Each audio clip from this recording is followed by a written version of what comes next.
Yeah, this is your boy Roots, and I'm doing this deck profile for Team Relinquish. We got Florida own legend Michael. I'm not retired state. Damn right, damn right. I am back. Most of all nerd and Mr. Bling Blah himself. What's a tattoo, bro? You gotta show that tattoo. Yeah, there you go, Bling Blah right there. All right, stay with I heard yesterday did pretty good at PPG. What did you do?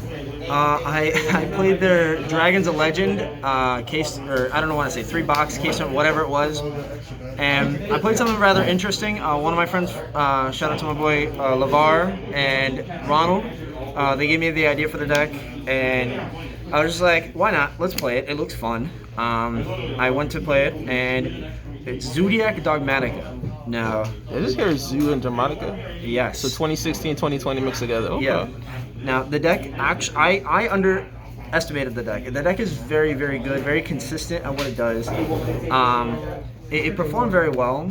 It's very under the radar, and not a lot of decks have it out to Mega Clop, so that's probably why it did very good.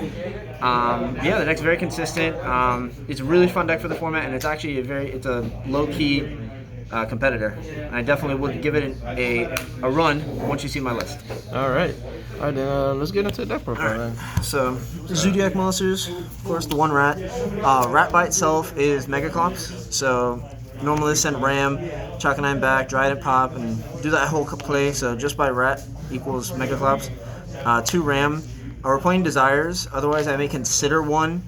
But yeah, 2 Rams is alright. The second can come up during the grind game.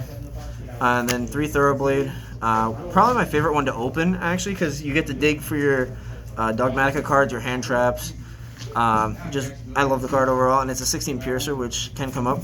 And then, of course, 3 Whiptail. This card is amazing against the Eldritch deck, because if you could banish Golden Lords every turn, it's just fantastic. So, just 9 Zoo. And then the Dogmatika package, 3 Ecclesia, and 2 Fleur de Lis. Again, because of Desires. If Desires wasn't in the deck, the ratios might be slightly altered, but like 2 does come up in grind games, because this deck is a bit of a slower deck. It doesn't kill you turn 1, it kills you turn 2 sometimes. So definitely the second can come up if you get stopped on one of your plays. And then hand traps, 3 Veiler, and then we'll just go 3 Imperm. The best hand traps in the game right now, in my honest opinion, other than Gamma. I just don't want to play Gamma for the room. But these 6 are very, very important against stopping Anaconda.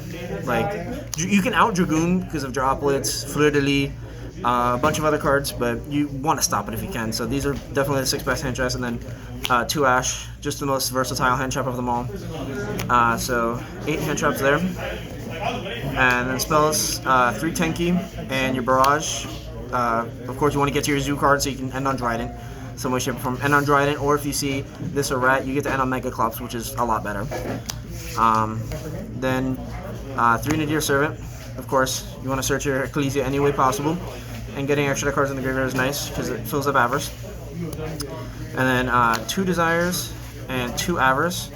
Now I definitely want to try and bump this up to 3. This card is amazing to see turn 1 if you resolve the Mega Clops play, because it just literally shuffles back your entire extra deck, which allows you to grind heavier and draw 2 cards, so you can draw hand traps or droplets or stops for the next play. So basically it's like a +2 at the end of it. Exactly. And then 2 talents, 2 droplets. Just testing the ratio on this, 2 and 2. I played this new format. I'm not even playing Call by the Grave, but this is basically a new format. So this card is definitely really, really good, and it's also a pain to play around a lot of the time. So you have to be careful, but this card definitely is one of the MVP cards going forward eventually. And then Droplet, of course, you need to out Dragoon, you need to out Zexal, True King Calamity, since of course they're not banned. Weird, strange. And then the last spell is Reborn. Just as an extender, this card could be a flex spot for Feather Duster. I'm just not sure on how I feel about it, depending on what event you're going to and what you're playing is. And then the last 2 traps, 2 Punishment. This is really only because of Desires again, but the second does come up against certain decks, so it's nice. 40 cards, extra deck. 2 Chakanine for the Zoos, 2 Tiger Mortar, the Babbage, and then 2 useless ones really, but you need these of course for overlaying on top and keeping monster material on it. V7, it's fine, I haven't really needed anything else. And then also another Exceed. This card just came out of Rise of the Duelist. This card is very, very good for what it does. You stack it on top of any rank 4 Exceed, and it inflicts piercing. It's a 25 body, and then the most important part, when it gets destroyed by your opponent's card, you revive any level 5 or lower monster from your graveyard. So during their turn or your turn, you can revive an Ecclesia that was in the graveyard and get another search off of it, so you can further your Dogmatika plays. Very, very good card. And then Link's Megaclops, of course, with the Zoodiac engine. And this engine is actually really cute. Fiber, Selene, and Access.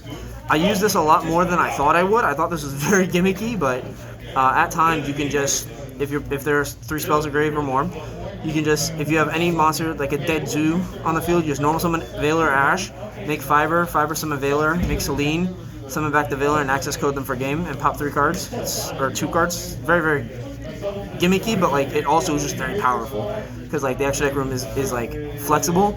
So like if anything, these could become like more zoo monsters or more Nadir Servant targets that you see fit. And then the Nadir Servant targets are just Natis, Titanclad, and Omega. Omega's probably my favorite card in the extra deck. Just because it allows you to recycle punishment. If you desires one away, you can recycle punishment, and then Ecclesia grab it back.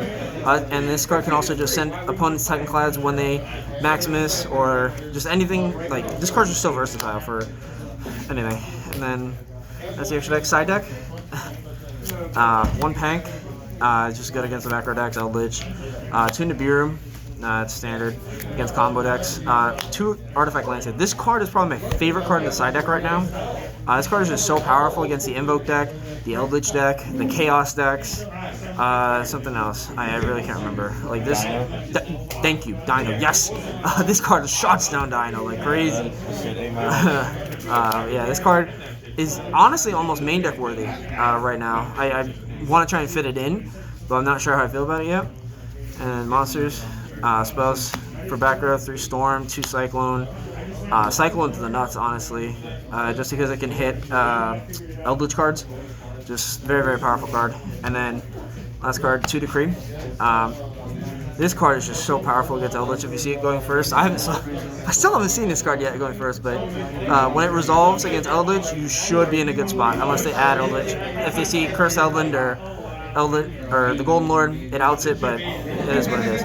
And also, you might have noticed there's only 12 cards here. I didn't have time to finish my side, so I had to rush for round 1. So I played the entire tournament with 12 cards on my side. And still top. And I still topped, yeah. I went 3-0-2. Yeah.